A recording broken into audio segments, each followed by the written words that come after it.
Hi friends, welcome to Mayur vlogs. అనుకున్నది ఒకటే అయింది ఒకటే అంటే ఇదేనండి.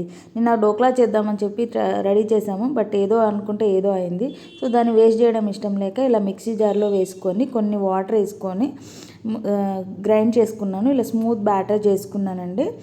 సో ఈ లోపల మనకు టాపింగ్స్కి కొంచెం నా దగ్గర ఉన్న వెజిటబుల్స్ ప్రెజెంట్లీ అవి తీసుకొని చాప్ చేసుకొని పెట్టుకున్నాను. ఇట్లా చిన్నగా చాప్ చేసుకున్నాను. నా దగ్గర వెజిటబుల్ కటర్ ఉందండి. సో ప్యాన్లో ఆయిల్ వేసుకొని ఇలా వేడి చేసుకొని అండ్ టాపింగ్స్ అన్నీ కలుపుకున్నాను. ఎందుకంటే సపరేట్గా వేయడం నాకు ఇష్టం లేదు. సో అలా దోశ బ్యాటర్ లాగా చేసుకొని దోశలాగా వేసుకొని 2 టైప్స్ గోల్డెన్ బ్రౌన్ లాగా చేసుకున్నాను. అండ్ దీనిలో చీజ్ స్ప్రెడ్ చేసుకొని వెజిటబుల్ ఇలా కట్ చేసుకొని స్ప్రెడ్ చేసుకున్నాను. దీని మీద మూత పెట్టుకొని ఒక 5 మినిట్స్ నుండి తీసుకున్నాను. అండ్ ఇంకో టైప్లోనంటే మన అన్ని కర్డ్ చీజ్ అన్నీ కలిపి ఇలా చేసుకున్నాను. స్పూన్తో తిన్నామండి యాక్చువల్లీ. ప్లీజ్ నా ఛానల్ని సబ్స్క్రైబ్